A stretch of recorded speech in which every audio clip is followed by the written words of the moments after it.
Bonjour et bienvenue à toutes et à tous dans Multijoueur, votre rendez-vous jeux vidéo sur Tech Co. Et oui, on est de retour pour parler de plein de choses avec des gens toujours aussi bien, c'est l'avantage de cette émission.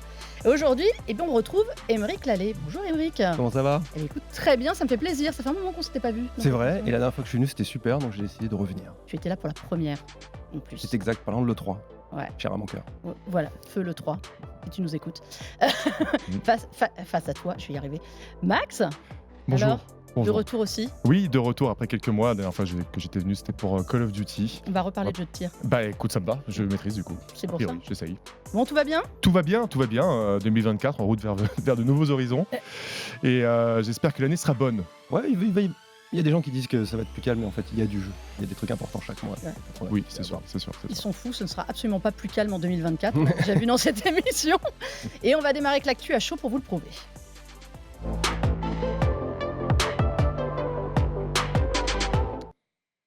Et j'ai l'impression que toutes les semaines, on reparle d'un jeu qui pop, qu'on attendait un peu mais qui cartonne. Donc après Palworld, après plein d'autres, on va parler, messieurs, de Helldivers 2. Alors le premier avait déjà bien marché, le deuxième démarre sur les chapeaux de roue. Max, est-ce que tu peux nous expliquer ce qu'est Helldivers 2 pour ceux qui auraient raté déjà le premier? Oui, bien sûr. Alors, c'est un jeu développé par Arrowhead Studio, qui est un studio suédois qui a été fondé en 2008. Alors, ils ont fait pas mal de petits jeux, si je puis dire, et notamment Helldivers qui était sorti en 2015, mais qui était vraiment un jeu qui n'avait pas cette tronche-là. C'était un shoot 'em up en vue du dessus avec de la coop. Les différents joueurs ne pouvaient pas, étaient tous sur le même écran, on ne pouvait pas sortir de l'écran, etc. C'était très différent. Mais là, Helldivers 2 reprend à peu près le même concept que le premier, donc c'est-à-dire de la coop, des planètes aliens, du shoot, mais avec beaucoup plus d'ambition. Ça, il y a pas photo, ça se voit. On est sur un TPS, donc avec une caméra derrière l'épaule, et puis beaucoup plus de budget et beaucoup plus de profondeur dans les mécaniques encore. C'est vraiment une évolution du premier à laquelle on ne s'attendait pas forcément. En fait, il y a pas tant de changements. Il y a du changement qui est flagrant sur la forme, effectivement. Il y a le Sur la changement forme. de vue. Avant, c'était vue de dessus. Maintenant, c'est effectivement vue de derrière. Donc, c'est beaucoup plus immersif dans l'action, etc.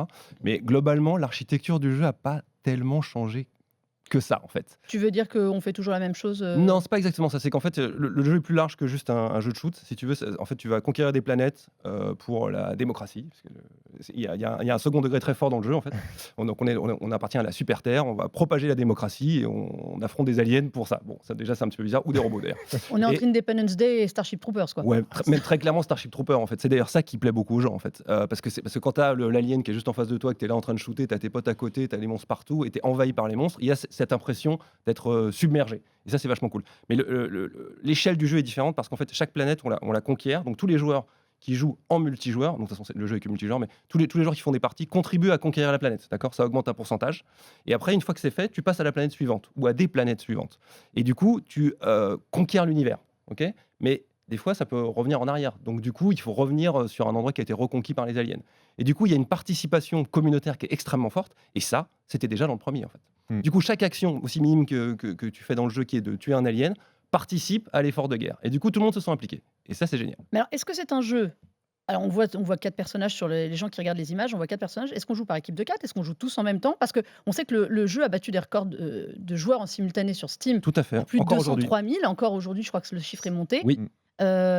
C'est le plus gros lancement de l'histoire de PlayStation sur Steam, en tout cas, devant God of War, par exemple. Déjà parce qu'il est sorti en même temps, Ouais. ce qui est assez rare. C'est vrai, tout à fait. Ce qui est assez rare pour un jeu PlayStation. C'est vrai qu'on oublie de le préciser, c'est un jeu PC et PS5. Édité par Édité Sony, par, mais le studio n'appartient pas à PlayStation.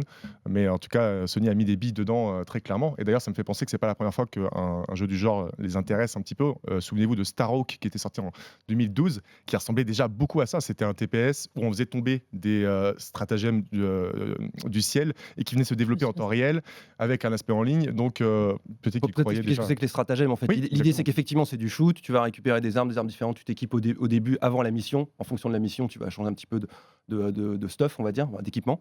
Et par contre, tu as des stratagèmes. C'est des techniques, on les voit en haut à gauche là, si jamais vous passez l'image. Mais en gros, tu fais une manipulation dans l'action, et ça c'est génial aussi, c'est-à-dire que tu es submergé par les monstres, d'un coup tu t'arrêtes, tu dois faire une manipulation avec plein de touches et plein de boutons. Comme un cheat code. Exactement, un cheat code, exactement, et tu fais tomber un type d'armement différent, tu fais tomber une nuke, chez le mot en anglais, une explosion Une atomique, bombe. des choses comme ça. Et du coup ça donne une dimension tactique finalement assez forte, Et là où le jeu est très très fort, c'était déjà le cas dans le premier aussi, c'est qu'il y a du friendly fire. Le friendly fire, c'est quoi? C'est quand tu peux tirer sur tes comparses. C'est Et hyper sympa ça quand même comme alors, concept. c'est assez surprenant pour beaucoup de gens. La vérité, c'est que du coup, tu ne peux pas faire n'importe quoi. Sauf que quand tu regardes les images là, tu vois que c'est la mêlée. C'est le carnage. Donc, quand tu balances une explosion atomique, j'exagère un peu en disant atomique, mais donc, par exemple un bombardement, tu fais attention à ce qu'il n'y ait pas tes potes en dessous, parce que ça consomme des vies, et quand il n'y a plus de vie, on a perdu la partie. Donc tu dois être, c'est le chaos, et il faut être très tactique. Et c'est un peu la force du jeu. Alors, ils ont annoncé plus d'1 million de ventes. Je pense Ouais. que ça va aller dans ce que tu veux dire, Max. Comment est-ce qu'on explique ce succès? Déjà, je pense quand même il y avait un succès d'estime sur le premier qui n'était Oui. pas un jeu, un méga hit et tout, mais Il y avait une communauté très très il y forte. avait une communauté très très forte, je suis assez Très d'accord fidèle. avec toi. Et moi, j'étais passé un petit peu à côté. Et à l'approche du 2, je me suis rendu compte, en fouillant, en parlant autour de moi, qu'il y avait quand même beaucoup de gens qui avaient passé vraiment un paquet d'heures sur le premier. Et je pense qu'il y a eu un petit peu aussi ce bouche à oreille grandissant au fil du temps. Et puis après, tu as Sony qui a quand même poussé, hein, Qui a communiqué sur le jeu. qui a communiqué sur le jeu. Ouais. Et puis c'est fun, là il y a un effet d'engouement effectivement sur PC Steam, mais du coup si tu veux, tout le truc c'est que à 4 tu peux jouer un peu en déconnant, sans faire trop attention, etc. dans les missions pas trop difficiles. Mais en fait il y a beaucoup de niveaux de difficulté dans le jeu, donc Oui. tu peux refaire des planètes que tu as déjà faites, où en fait les objectifs sont placés dans des ordres différents, et c'est des niveaux de difficulté différents. Et du coup il y a beaucoup de replay value, donc le fait de rejouer en ayant une expérience différente. Et si tu veux, tu dois impérativement... jouer en coopération vraiment de manière impliquée pour pouvoir venir à bout de ces modes de difficulté très élevés. Et du coup, ça t'oblige à être consciencieux avec les gens avec lesquels tu joues. Sinon, les gens qui déconnent tout le temps, tu les mets de côté. En fait, c'est ça qui se passe. Et du coup, il y a une implication qui est extrêmement forte et ça se décuple puisqu'en fait, le jeu est fun à jouer. C'est-à-dire que le gameplay du jeu est vraiment, c'est très, ça vient tout de suite. C'est pas complexe. On comprend très bien ce qu'il faut faire. Et du coup, ça fait une diff en termes d'implication, je trouve. Et pardon, Oui, si vas-y. je peux dire, en tout cas, tu parlais de chaos tout à l'heure, et c'est vrai que ce chaos-là, il sert de vitrine aussi au jeu. Et je pense que ça aide énormément. C'est un jeu qui est parfois presque pensé pour être diffusé sur des réseaux sociaux. Et tu vois qu'il y a énormément d'extraits, parce que ce chaos, en fait, parfois, il est juste archi drôle à voir. Il y a un côté potache Il y a un quand côté même. potache. Ouais. D'un côté, tu fais tomber un stratagème sur la tronche de ton pote sans faire exprès. Et du coup, ce chaos-là, il est médiatisé et il permet vachement de vendre le jeu, finalement, je pense. C'est marrant que tu parles de ça parce que techniquement, le jeu est pas fou du tout. Non. Il faut quand même le souligner. Spécialement. Il y a une DA que moi j'apprécie beaucoup, que beaucoup de gens voyaient très générique il y a encore 2 mois, et là d'un coup tout le monde trouve ça super. Mais moi je trouve qu'elle a toujours eu beaucoup de caractère, c'était la même dans le premier. Mais techniquement, c'est pas fou du tout en fait. D'ailleurs, il y a eu quelques bugs pour se connecter sur le jeu, etc. Donc on sent bien que c'est un petit studio. Ils sont en train de corriger le tir. Ils sont même, je pense, un peu submergés par des petits problèmes Ils ont de dit, hein, ils serveur. l'ont annoncé qu'ils étaient. Voilà, exactement. C'était affreux pour moi. Hein. Ok, j'ai mais galéré, hein. là maintenant ça a l'air de mieux fonctionner. De toute façon, ça va s'améliorer. Ils se rendent compte qu'il y a un engouement de dingue. Donc voilà. Mais techniquement, effectivement, il y a certaines séquences où tu te dis ah c'est plutôt joli. Mais en vrai, c'est la DA qui fait la différence. Parce qu'il y a beaucoup de trucs qui cachent un peu le fond, tu vois. Il y a un petit peu. Si on était méchant, on dirait cache-misère, c'est un petit peu exagéré. Parce qu'en fait, moi, je trouve la DA vraiment réussie. Mais voilà, techniquement, c'est pas une référence. Par contre, le sel du jeu n'est absolument pas là. Donc, faut passer outre si visuellement ça vous dit rien. Parce que le fun est vraiment là en coopération. En fait, visuellement, c'est aussi l'explosivité, c'est le fait d'avoir des destructions massives constamment, Ouais. d'avoir des effets de particules dans tous les sens. Et ça rajoute quand même un cachet esthétique. Et n'oublions pas que les planètes, les objectifs sont placés différemment. Donc en fait, quand on arrive, la planète est créée en fait. C'est jamais le Et même jeu. c'est pas. Si, parce qu'il y a des trucs qui reviennent régulièrement, ils sont peut-être dans des ordres différents, voilà. Donc, mais ceci étant, visuellement, ça demande du travail d'arriver à coordonner tout ça très rapidement lorsque des gens arrivent sur une planète. Donc en fait, c'est un peu logique que ce soit pas une vitrine technique. Là, on est dans le hub, en fait, c'est plutôt joli. Quand on est en combat, etc., des fois, c'est un petit peu plus léger que ce qu'on peut voir sur des productions classiques que PlayStation. J'ai une question pour vous. Est-ce que c'est le jeu un peu multi qui manquait à Oui. PlayStation? Oui, On sait qu'ils n'y arrivent pas, on sait qu'ils n'ont pas de jeu service et que pourtant ils essayent. Est-ce que c'est vraiment ce qu'il leur fallait pour... Moi, je pense que c'est un truc qui tombe à point nommé. Il n'y a pas tellement de concurrents là. Il apporte une vraie fraîcheur par le changement de caméra. C'est extrêmement action, ça va donc parler à beaucoup de gens. Et du coup, quand tu te rends compte qu'il y a une dimension tactique qui fait appel à la coordination entre amis, du coup, ça t'implique dans le jeu. Tu joues avec des potes. Et du coup, je pense que c'est un jeu qui va durer. La question, c'est jusqu'où? Ça, peut-être, tu vas y revenir après. Jusqu'au prochain qui sera streamé à gogo? Je pense, non, ce que je veux dire, je pense que ce jeu a quand même des limites à un moment en termes de gameplay, même si tu étoffes ce que tu appelles les stratagèmes, donc c'est des tactiques que tu peux faire venir directement sur le terrain de jeu pour t'adapter à la situation. Et la question, c'est jusqu'où ça va. C'est-à-dire que est-ce qu'à un moment, ça va pas être trop redondant? On peut se poser cette question en fait. Moi j'ai déjà des gens qui ont joué 30 heures, 40 heures, ils ont qu'une seule envie, c'est d'y retourner. J'en connais d'autres, ils ont joué 5-6 heures d'affilée, ils se sont dit bon je vais faire une pause. Donc la question elle est là. Je pense qu'en vrai, ça va permettre à Sony de se faire la main sur les jeux services, effectivement. Et là, quel meilleur jeu service que celui-ci, finalement. En vrai, il y a énormément d'axes d'amélioration et de progression. Par exemple, on sait qu'il va y avoir l'ajout des véhicules, l'ajout de nouvelles factions ennemies. Tu peux faire énormément de choses avec les nouvelles planètes. Et en vrai, le système général du jeu, au-delà vraiment de l'aspect action et tout, comme tu le disais, c'est que tu as une espèce de domination là, de la galaxie La dans galaxie, laquelle tu es. ouais, tout à fait. Mais ça, c'est vraiment un effort collectif. Et en fait, C'est c'est ça. une dimension jeu de plateau, Oui, presque c'est un vrai. peu Warhammer 40K, auquel tous les gens s'attellent en même temps. Et du coup, ça, c'est un Alors, principe qui est quasiment infini et qui va Je durer suis des d'accord. années. Je sais pas si les gens s'en rendent compte, mais Non. en fait, c'est à minima impliquant. C'est-à-dire que tu dis, tiens, ce que j'ai fait, ça a apporté un pourcentage de plus sur la conquête de la planète. Exactement. Et du coup, tu as l'impression de participer à un effort de guerre. Et- Et ce sentiment-là, on l'a pas dans beaucoup de jeux. Et C'est vrai. tu as des objectifs journaliers quasiment. Oui.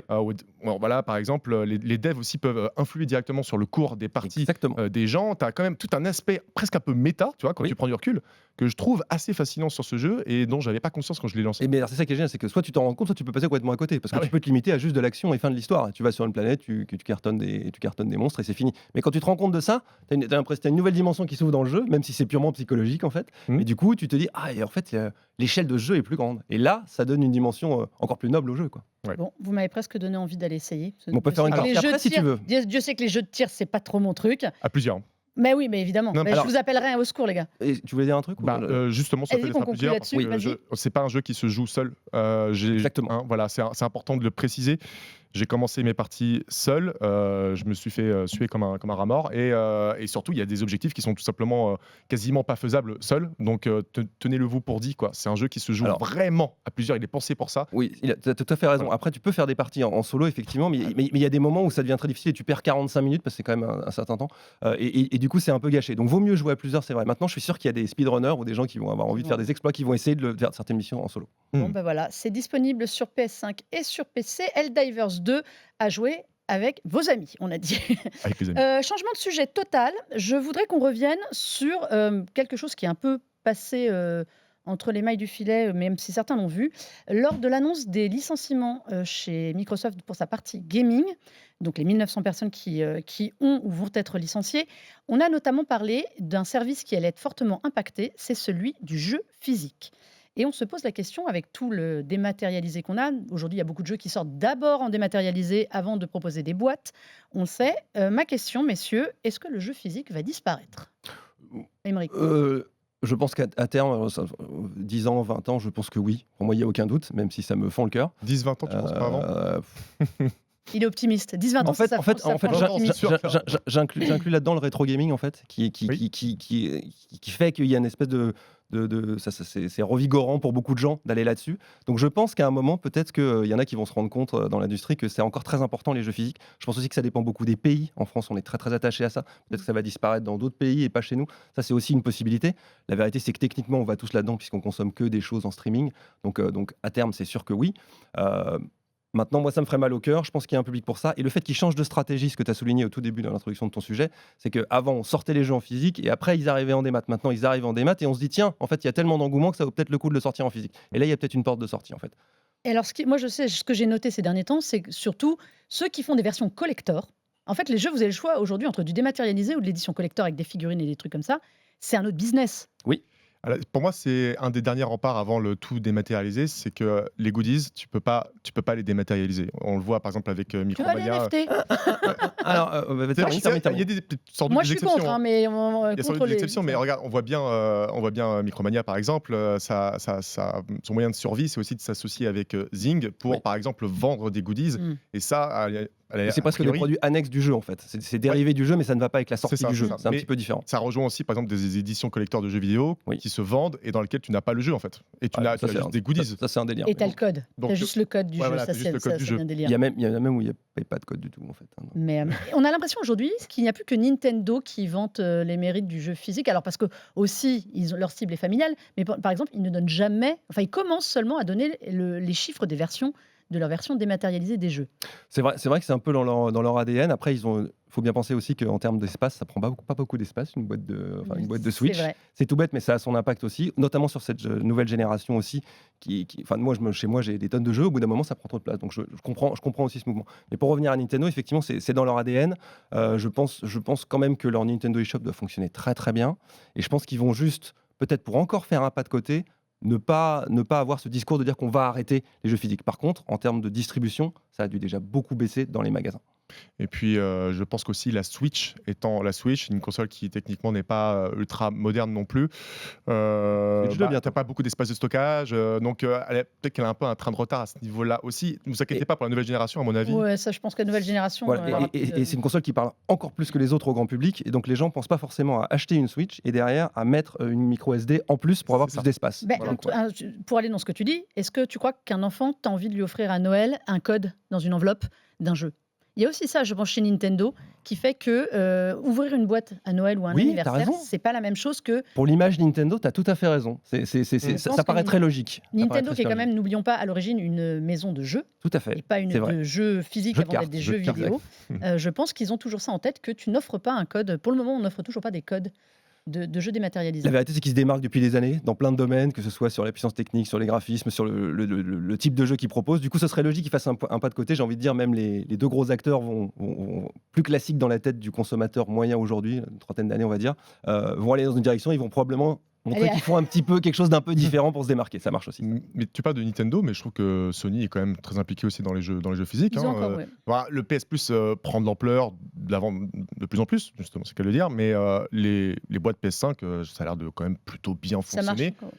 Franchement, je trouve. C'est par contre Xbox, effectivement, là, je crois que d'ailleurs carrément les revendeurs retirent les boîtes Xbox de leur magasin parce que ça ne se vend plus. Et après, à qui la faute? Bah, Et au peut-être Game que Pass, c'est juste. peut-être. Pardon. Peut-être au Game Pass. Voilà, c'est exactement. Après, Il y a Microsoft double, met en double avant. phénomène aussi en France. En France, en tout cas, chez nous, c'est PlayStation qui domine Et sur aussi, ce ouais. secteur-là. Bah ouais. Nintendo, finalement, c'est encore à part. Et ce qu'on peut voir, moi, je vois pas tellement d'endroits où il n'y a plus du tout de boîte Xbox. Par contre, mais je suis d'accord avec toi. Mm. En fait, il y a des rayons PlayStation qui sont comme ça, des rayons Nintendo Switch qui sont comme ça, puis les rayons Il y a un Xbox qui tout sont comme petit ça. peu, ouais. C'est indéniable. Ça, c'est vrai. J'ai une question pour vous par rapport à ça, l'arrêt du jeu physique. Quid de la mémoire du jeu vidéo?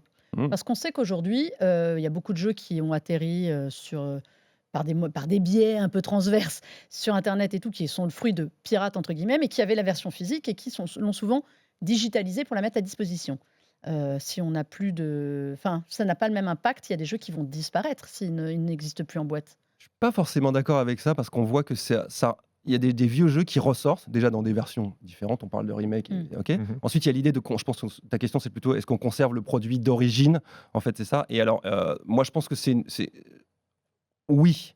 Sauf que, en fait, il y a deux discours par rapport à ça. Soit on veut le produit d'origine, c'est-à-dire dans ce cas-là, on le veut même avec une boîte. Donc là, effectivement, tu as raison. Soit on veut l'expérience d'origine, mais améliorée. Et auquel cas, avec le dématérialisé, c'est des choses qui sont tout à fait faisables. Donc finalement, moi ça m'inquiète pas trop. Après, si on parle purement de conservation dans les musées, oui, il faut la version physique à l'ancienne. Il y a des gens qui le font d'ailleurs en France très bien, on pense à MO5. Et du coup, après, c'est une question de parti pris. Je suis pas sûr que la jeune génération ait la même vision que nous là-dessus. Je pense qu'ils s'en fichent un peu, vu la manière qu'ils ont de consommer les jeux.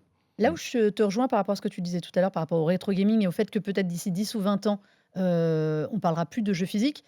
Nous sommes la génération, alors Max un peu moins, Pas vrai, il est très vieux. non mais du jeu physique qui fait qu'aujourd'hui le rétro gaming ça nous parle.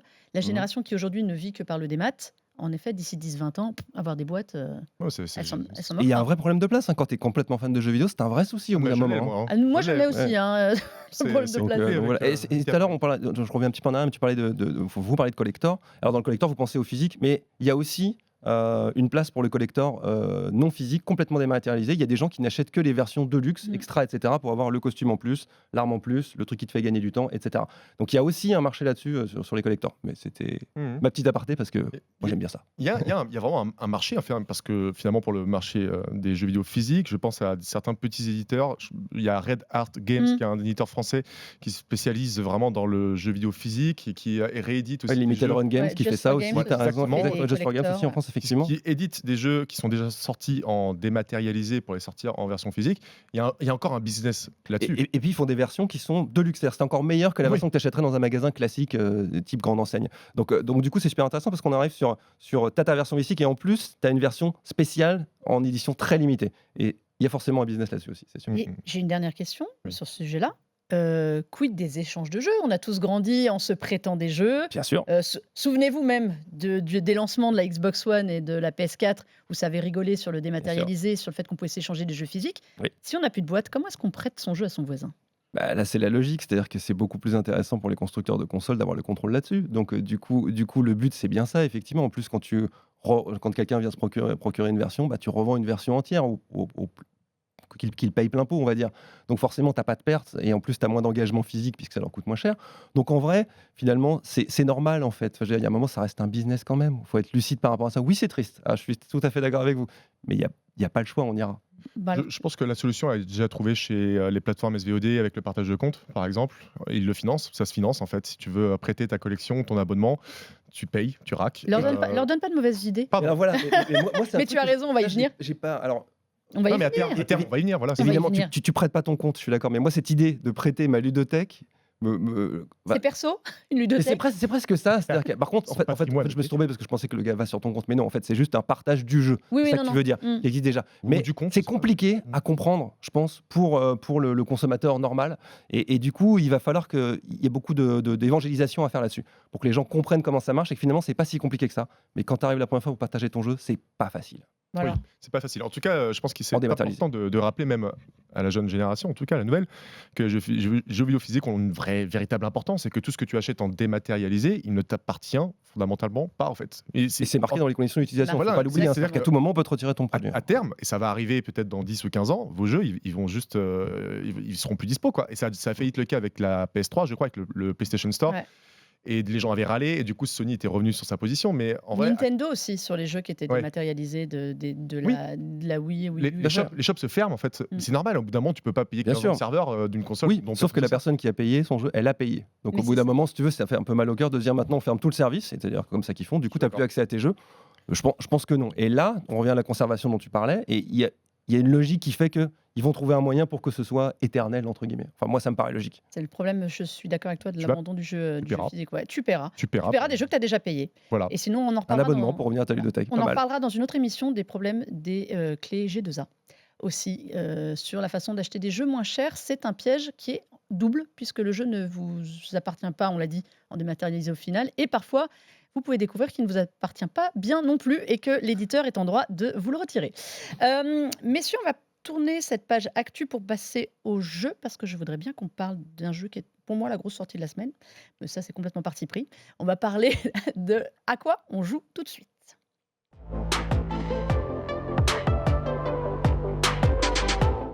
Comment ça, Max? T'as aucune idée du jeu dont je vais parler? Ben non, mais ça m'inquiète. Moi, j'ai une idée, moi. Ok, Bon, d'accord. voilà, on sait parce que nous, on a fait un peu l'émission avant l'émission avec Emery.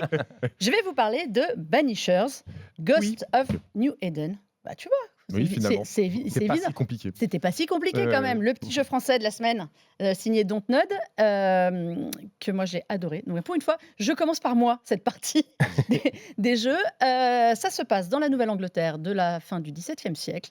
Vous incarnez deux bannisseurs. Mm.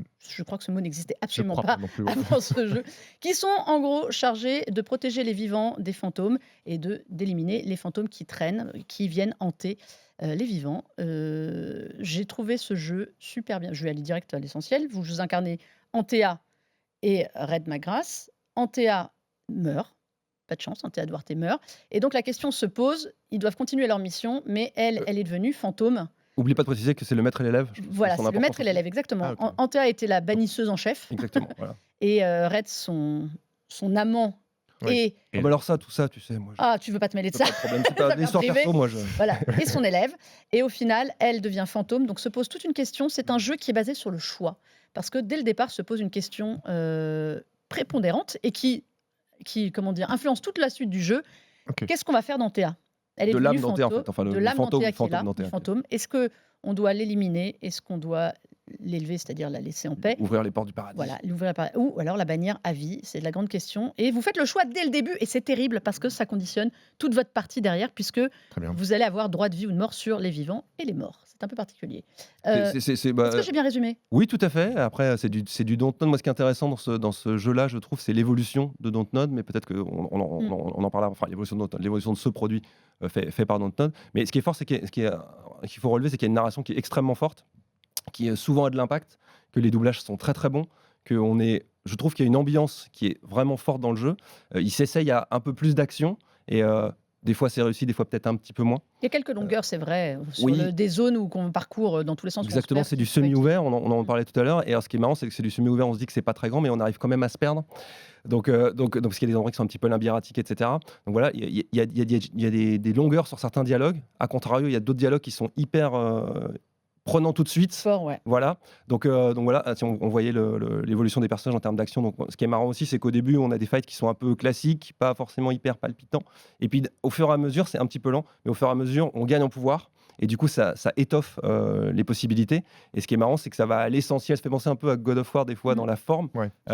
Et par contre, c'est moins étoffé en termes de combat. Mais l'évolution du gameplay par rapport aux points qu'on place pour pouvoir récupérer des nouveaux pouvoirs, avoir des nouvelles possibilités. Et plutôt, c'est synthétique, mais c'est suffisant pour le jeu en fait. Ça fonctionne très bien, c'est pertinent en fait, J'aime pour le bien jeu. qu'on ne se perde pas Exactement. dans l'arbre des possibilités. Donc God of War, parfois c'est un peu Ouais. complexe. Hein. Et là surtout, on joue alternativement les deux personnages, mais vraiment, Ça, c'est c'est-à-dire génial. qu'on choisit qui on veut jouer selon l'action. Et ça, franchement, moi j'aime bien quand on me propose deux personnages de pouvoir vraiment les jouer. Un en monde physique, un Voilà. en fantôme. Hein. Donc Parce du coup, qu'elle, ça implique des pouvoirs différents, des Mm. stratégies différentes. Voilà, parce que Red a les armes pour se battre et le bannisseur, c'est lui qui tue vraiment. Qui fait l'incantation finale. L'incantation finale, c'est bien dit. Et Antea est le côté mystique, donc avec ses pouvoirs mystiques, et elle voit ce que l'autre ne voit pas forcément. Est-ce que tu as fait Parce qu'il y a de bannisseur? l'enquête aussi. Non, je ne l'ai pas fait, mais ça m'intéresse énormément. On parle du studio qui a fait pas mal de jeux réputés, que j'ai appréciés. Donc, Remember Me, il y a bien longtemps, Ah, mais Life is c'était- Strange, en termes de narration, c'est peut-être ce qui T'as est aimé aussi- Remember Me? Parce qu'on n'est pas beaucoup. Hein. Moi j'ai Ouais, aimé, j'ai bien moi, j'ai aimé. aimé Remember Me. J'ai beaucoup aimé Remember Me. Quelques répétitions, dommage pour Ouais. l'époque, je voudrais un remake. S'il vous plaît, Dontnod, je voudrais Voilà. un remake Oui. de Remember Me. parce que Merci je pense- Dontnod pour Ça se passe à Remember Me. Paris, hein, Parce jeu de qu'aujourd'hui, je science-fiction à pense que Paris. ce jeu serait juste magnifique à et fait son d'accord. histoire serait toujours bien écrite. Bah, c'est très bien. Et techniquement, il pourrait s'éviter des répétitions qu'il y avait à l'époque. J'avais D'accord. adoré ce jeu. Par exemple. Et Life is Strange, il y avait Vampire, ils ont sorti Jusant l'année dernière, qui n'a Jusant. rien à voir, mais c'est quand même un studio que j'apprécie. C'est hyper frais. Ils sont courageux dans ce qu'ils proposent parce que évidemment on pourrait aller, tu fais du FPS et voilà, tu as plus de chances d'aller toucher un grand public. Là ils proposent des produits quali qui sont craftés, t'as l'impression un peu. Alors il y a peut-être des endroits où Banishers est un peu moins crafté, on pourra peut-être en Oui, parler. sur le, Voilà. on arrive à la fin de l'émission, on n'en parle pas, mais sur le gameplay, allez voir les tests chez nous et sur JVcom aussi. Et non, sur la mobilité des personnages, mais en fait, je trouve que ces petites, ces petites erreurs, ces petits ouais. défauts sont compensés par l'ambiance, l'écriture. Il se passe vraiment quelque chose dans ce jeu qui est très très Et particulier. tu disais c'est que tu avais une envie d'y revenir aussi. c'est un Ah, moi truc j'ai envie donc, d'y revenir voilà. à chaque fois. Et ça, je pense que quand on a envie de revenir dans un jeu, c'est pour moi la marque bon signe. des vrais Et bons quels jeux. que soient les défauts finalement, On t'as envie d'y revenir, c'est l'excuse. gagné. Et Banishers, on lui excuse ses petits défauts. Voilà. C'est bien dit. Ah, j'ai bien résumé. Bon, c'est disponible donc d'ores et déjà sur PS5, Xbox Series et PC. C'était pour moi la grosse sortie de la semaine. Donc c'était complètement parti pris, mais j'assume, c'est mon émission. Bien raison. Fais ce que tu veux. Messieurs, on est arrivé au bout déjà de cette Déjà émission. C'est terrible. Ben oui, et même au-delà. Merci à vous d'être venus. C'était un plaisir. Donc, Une fois de plus. Mélina, Émeric, merci. on te retrouve. Et bah évidemment sur JV comme vous me voyez pas en direct parce que voilà je suis l'homme de l'ombre. rédac chef mais avec Fabien Metza qui est mon binôme sur JV et tous les jours bah, évidemment on retrouve toute l'actu du jeu vidéo mais pas seulement puisqu'on fait aussi des sujets de fond qui sont de plus en plus poussés je trouve et du coup on est assez fiers de ça donc venez les voir régulièrement sur JV. Exactement. Max. Eh bien, un peu partout hein, pour ma part, Voilà. puisque je suis indépendant. Donc, vous pouvez me retrouver chez JV, vous pouvez me retrouver Tout à fait. chez Gamecult. Il y a les tests de Helldivers 2 qui arrivent. Et sur YouTube aussi, pour la chaîne YouTube du Ney Show. Donc, voilà, sur les réseaux sociaux. On te voit partout en fait. Oui. C'est ça que tu es en train de nous Ça dire. C'est surtout qu'on aime travailler avec Max c'est bien d'avoir des gens fiables et efficaces dans le milieu. C'est Sur bien. Helldivers 2, il m'a quand même réussi à me donner envie, donc c'est pas mal. Moi qui n'aime pas les jeux de tir. Mais c'est parce que le jeu est bon Mélinda. Tout simplement. On verra, je vous donnerai mon avis la prochaine fois. Eh bien nous, vous pouvez nous retrouver partout, en podcast évidemment sur toutes les plateformes, sur le site Tech & Co, sur la chaîne Tech & Co évidemment en multidiffusion et sur la chaîne YouTube. Et puis on aura encore plein de choses à se raconter la semaine prochaine parce qu'il y a plein de choses qui arrivent et notamment quelques gros jeux à la fin du mois dont on vous parlera très vite. Et puis je vous dis, en attendant, jouez bien à Helldivers 2 ou à Banishers et on se retrouve très vite pour parler de tout ça.